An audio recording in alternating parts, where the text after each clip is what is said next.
Okay, let's just, continue looking at loops. In this video, I want to look at several different loop patterns. Again, these are just sort of common expressions of loop statements that solve certain kind of problems, and they tend to have a well-understood structure that you should be familiar with. So the goal for this video is to learn some different classifications of loop patterns and to practice these different loop pattern styles. So we have looked at counting loops. Basically, we had a counting variable and we looped and counted up to some number, basically repeating an action some number of times. And in fact, a for loop basically is a counting loop. You don't even need any extra stuff in it. And a while loop are those same parts broken into an initialization, the while with a condition, and then the increment inside the loop. In the last video, we looked at nested loops, which are not any real specialty. It's just sort of putting one loop inside the iteration of the other. And again, you have this multiplication effect, and it's useful for grid kind of patterns. So in these next steps, we're going to look at a couple other loops, one called an enumeration loop, and then an accumulation loop, searching loop, and optimization loops. And I think I'm going to save optimization loops for a separate video just because it's a little more, well, it's not that much harder. It's just sort of a slightly different twist to it. So these names are maybe a little unfamiliar, but they all have sort of common sense meanings. An enumeration loop does something to every element of some collection, and the main thing is that it does it sort of independently. So it looks at the first element and does something to it, looks at the next element and does something to it. So an example of an enumeration loop, let me just kind of center that, enumeration loop. I'm going to make an int array, and you know, it's kind of funny because having the form of like new, well, I'll do it this style. You know, it's important to remember that when you make an array, you're making a new object, right? And the new keyword typically signifies that, but this initializer style kind of hides it. But it's still important to remember what's going on. And 2, 3. But there are all these different syntax available for setting up and initializing an array. And so I'm going to, and again, I really do like using this index variable if the meaning of the thing in the loop is an index on like a string or an array. Call it an index. There's no reason to sort of just call it val or something like that. It is definitely not a value, even though it's still a number. It is used as an index. So we go up to the length of vals and increment it. And in my loop, I am simply going to print out, so that's hit the wrong. I changed my, oh well, I'm just going to print out, well, that's funny. Oh, vals index, yeah. I thought I was just printing out index in my slide, and I was like, well, that's not very useful, just printing out the numbers. So if I run this, we get that initial stuff, and then I get 1, 2, 3 printed on its own line. Now, I don't have, you know, I'm just printing it as an action, but I could also, for example, change each one independently. And notice here, all of a sudden, I'm very glad I used the curly braces around the action for the for loop, because I could add 2 things in there without sort of making a mistake or causing myself trouble. So I'm going to say vals at index plus equals 1. That's the same thing as saying using the increment operator on there and adding 1 to it. So if I run this, notice each one got changed. But they got changed independently of each other, right? So that's really the key to the enumeration loop. You have a loop over all the things, and you're just doing something to each one without like looking around and combining things together. So they're pretty simple loops, but you know, changing every value in an array is a very common behavior. You're updating it. Maybe it's a position of a player in a game or something like that, and you're updating each position. So it's a very common kind of thing to do. An accumulation loop basically combines each element of the collection into some total answer. So anytime you're building up an answer, which is something we've done quite a bit so far. That's an accumulation loop, right? So if we're summing up the numbers in an array, which is something that I hope if I say do that, you could see that, okay, I need to loop over all the elements. I need some place to store the answer. Once you're storing that partial answer, you know that's some sort of accumulation loop. So in our heads we sort of have this partial number as we add things up, and again that's the main signifier of an accumulation loop. We've also been doing this to build up strings from changed parts, and we've done a little bit of that in the homeworks. And so let's look at that a little bit more detail. Now, some intuition on accumulation loops is that if you ask, like, how do you solve a jigsaw puzzle? Where do you start? And how do you solve it? Well, people will give different answers, but if you think of it in terms of an accumulation, you're doing something to each piece in there and building up an answer. Well, where do you start? You start with an empty table. And so a lot of times, again, in an accumulation loop, you might have, the sum equals 0, or the string answer you're building up equals the empty string, which again is just quote, quote, double quote, right? Nothing inside it.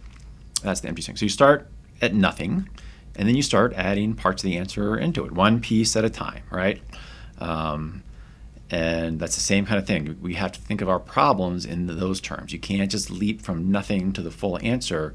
There is this process of building up an answer, and again, being patient enough to find that path and put it in code is the key here.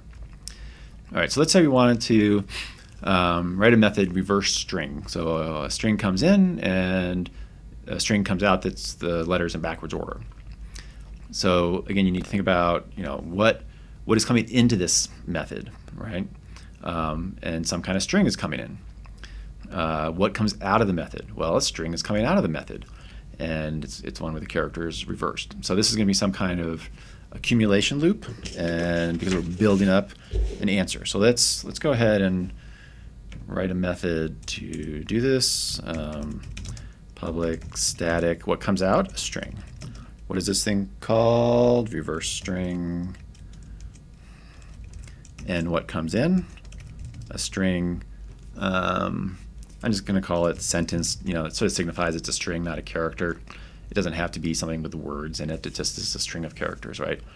And then I need the body of here, and it's again complaining right away. And the issue is to not panic about that, but I'm saying it needs to return something. So I'm just going to say, hold on, don't quick fix anything. We'll get to that. All right. So what do I need? I need to. I'm just going to write out start with an empty table. That's just making the analogy to that jigsaw puzzle. Empty table, and then add a piece at a time. This is my problem solving strategy here. So what's an empty table in this context? String reversed equals the empty string. How do I add a piece at a time? Well, I'm going to loop over the original sentence and this is an index kind of issue, right? Index is less than the sentence dot length, and again here the confusion is that an array is just length as like a variable, and with a string it is a method call. Index plus plus. So I'm looping over each element of this string, and I want to build up my answer one piece at a time. So I'm going to assign to the reversed string, and what do I want to assign? Well, I want to add in the letters one at a time. So if I have some partial built-up string, I'm going to add in a letter. But the thing is, I want to add it. If I'm grabbing it from here in the string, I want it to end up in the end. So I'm going to take the character where I am right now, character at index, and add it to the front of this string I am building up. So I take the first letter and put it in the front. and then I take the next letter and put it in front of that old one. And then I take the next letter and put it in front of the old one. So by the end, the first letter I added is at the end of the string, so I kept adding more characters in front of it, right?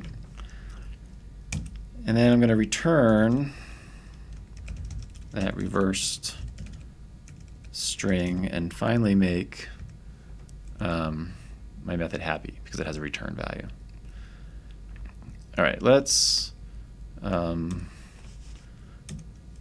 make a string name equals David Johnson, and I'm going to call that method and capture the returned value. And again, I'm using the name reversed here, but it is not the same variable as the one up in the method. It's a different scope. Equals, what do I call this thing? Reverse string of the name. And I can put in a a literal here if I want to, and that's fine in this context, right? I don't have to make a meaning. It's meaningful enough on its own. It doesn't really need the variable name. Name is not any more meaningful than David Johnson, but I was just kind of building it up, thinking about what I needed. And then I'm going to print out. I'll just say name reversed, or name. I'll just print out the reverse thing. I don't need to piece all those parts together. Reversed. All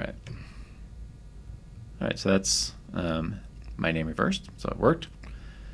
And it's worth puzzling through this one at a time to see how it really works. Write down, okay, what is it going to have? It's going to have the first time through, I'm going to get a D for reversed, right? Because I have the empty string and I add in the character D to the empty string and I get a string D. The next time through, I'm going to add in the A and add it to this string here, which is going to look like that, right? I add the A in front of that D. And then I'm going to add in the V. I'm going to add in the I. And I'm going to add in the lowercase d. And so on. That is that's a process to building it up. In fact, it's kind of nice that I could print out this in action to see how it builds up. And that's what you get, right? I'm taking the empty string and I add the first character. Then I stick the second character in front of the first character, which makes it in backwards order. And I can see this sort of grow up as it goes. Notice if I switch this around and make it equal to reversed plus the new character, what would that do? Well, that would actually just make a copy of the string, right? I would take the D and then add the A on it, and then add the V on it, then add the I on it, and add the D on it, and then the space. And when you're done, you have the same string in the same order.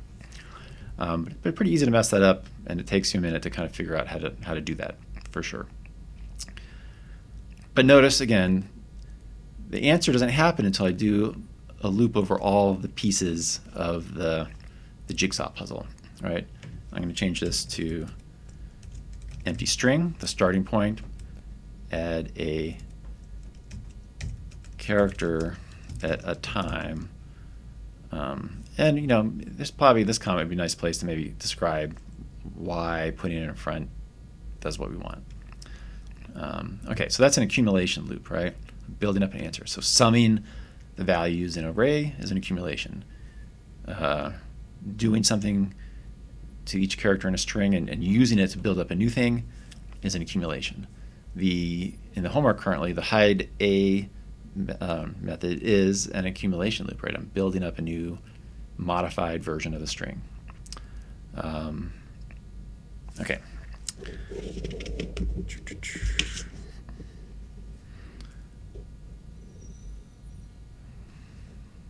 So again, going through the steps there. And again, it's easy enough to think about what this means. There's a pattern here. Start with an empty solution.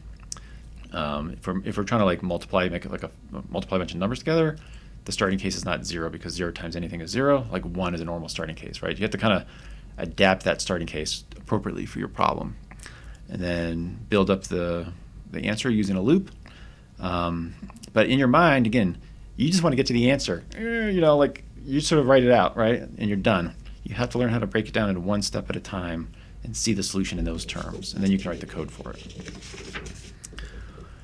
All right, another form of loop is a searching loop. I want to know if something can be found in a collection of data. And there's a whole bunch of different variations of this. Maybe you want to return true or false if it exists. Maybe you want to return a location where it can be found, so you can do something else to it later, like an index in a string. That way you can, you know, extract that in some other code and take that thing and do something to it. You want to sort of return for some kind of thing, something that matches some general condition, like the first lowercase character in a string or something like that, where it's not, you're not looking for the character A, you're looking for something that matches some condition, right? And those are all common kind of things to do with searching loops. So let's say, given a string, I want to search through it one character at a time and return the first number digit I find. So just to make it a little, you know, a number is something like 12, right? It represents a value. A digit is a single number, 0 through 9 in base 10. And so I want to go through the characters one at a time and decide if one of those is a digit, right? I'm not looking for 12, I'm looking for a single digit. So the thing is, if I find it, I can return that digit and say, hey, here's what I found, right? I found a 0, I found a 1, I found a 9. And what should we do if we don't find it? Well, this is where it gets a little awkward, to be honest. You need some way of communicating failure. And this method is going to have a return type that is a char, a character, because I need to get that char out of there when I find it. So whatever I give back has to be a char. And I'm using the found case to be the digits 0 through 9. And there's, you know, you can basically pick something that is not a digit to return to show that you didn't find one. It's sort of it's a little bit ugly, to be honest. Then you have to check after you return from the method, hey, did I find a digit, or did I, you know, is this thing a digit, or is it something else weird? So sometimes you have these like special case things you return for failure, right? Okay, so I know I'm going to have a string, and I know how to loop over the string and check each character. I don't know really how to decide if it's a digit or not. Well, there is in this character class an is digit method that I can call with a character, and it will return true or false if it's a digit. So Java can do this for me, and sometimes you just have to Google Java, how do I tell if a character is a digit, you know? And either it knows how to do it or it doesn't. And if it does, you're good. And if it doesn't, you got to figure out how to do it yourself. Okay, let's write some code. I'm gonna actually steal some of this just because like it's already halfway to what I want, and I have to be careful changing it. Okay, so what is this thing gonna return? It's gonna return a character, which is the letter that it finds that looks like a digit, or a special case one, and I'm gonna call this find digit, but a string comes in. Okay, so that part at least I'm happy with. We're not accumulating an answer here. We're just going to loop over all the characters in the string. And in fact, let me just get rid of all this stuff because I really just wanted that. Somehow we got off here. I deleted too many of these things. All I really wanted was that, go away, was that loop. Okay. So we loop over each character. I'm going to ask if it is a digit or not. So first I'm going to pull out the character. What is the character of the current location? Char et index equals the sentence char et index. Okay, so again, I could use this method call directly, but I could also store it in this character and then do stuff to that. So I'm going to say if I'm going to call this character isDigit method on char at index. If that's true, if it is a digit, I'm going to return it. And remember, that's going to stop this loop, right? It's going to immediately jump out of this method and return back to where I was called from. Okay, so this is the end of the if here. You see it highlighted up there. This is the end of the loop. When do I know I've not found a digit? Well, I know it when I have checked all the characters and not before it, right? So I'm going to return here this special nonsense character that I have to document in my comment for sure, saying what that means. So down here, I'm going to test my code, find digit, and I'm going to start with testing name. And then let's try a string that actually has some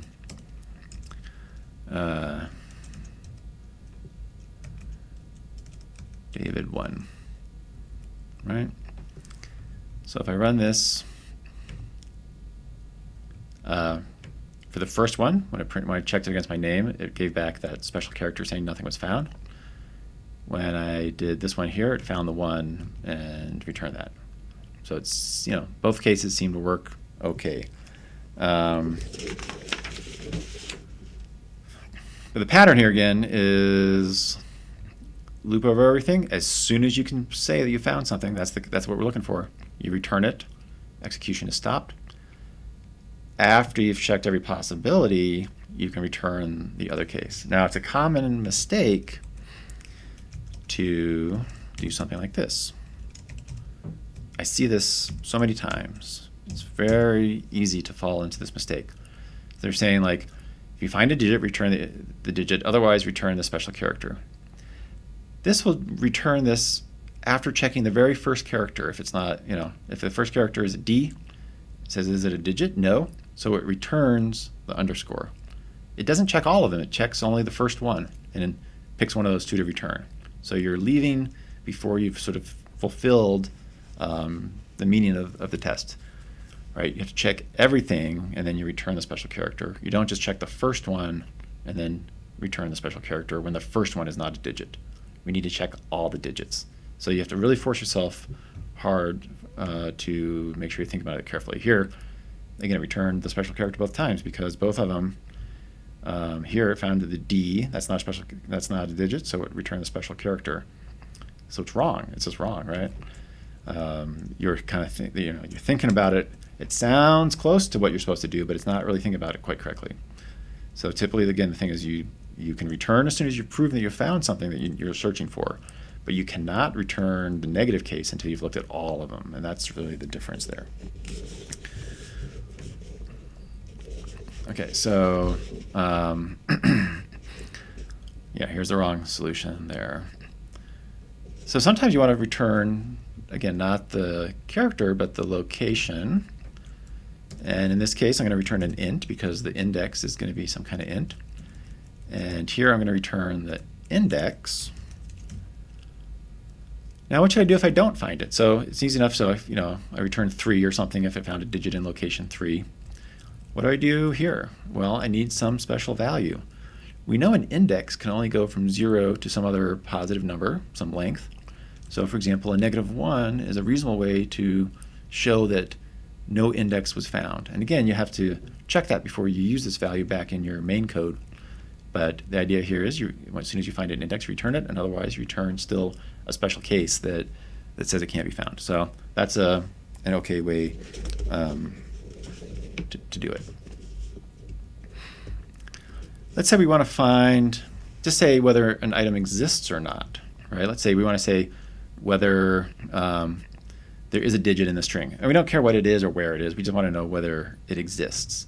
Well, that's going to be either a true or false thing, so a Boolean of some kind. And if I find it, I return a true value. So, hey, we found a character that's a digit. If I look at all the characters and none of them are digits, I return false. Right? So again, these all, notice I just barely made changes. I'm just returning the type of the thing that is returned. In one case I return the character, and it's either the character that's a digit or a special case. I returned an int, and it's either the index where it found the character or a special case -1. Or I return a Boolean, and I'm saying I found it or I didn't find it. And these all, besides those little changes, the main structure of this thing looks exactly the same. So again, and the key thing in my mind is this idea that when you find it, you can skip out early. You're done early. When you don't find it, you need to check everything before you return it, right? And so that's the key thing to keep in mind for these. So for searching loops, often you have a search item, what you're looking for. Hey, tell me if there's an A in the loop. And in that case, you'd have to pass that in here as well. What are you looking for? Sometimes it's encoded in here. I'm just looking for a digit. You need something to look at, a string of characters, an array, that kind of stuff, right? You need a way of comparing the current item with a target. So, what is this thing exactly? You need some way of making progress through the item, some loop. And you need a way of showing that either it was found or not found. So sometimes that just means deciding on a special value to return to show that nothing was found. So the one we're going to look at next is called the optimization loop. It's basically finding like the biggest of something or smallest of something, but I want to make that a separate video. So try these out, and when you're looking at these problems that we're going to be talking about like the next week or two, make sure you're thinking about what kind of loop it really is.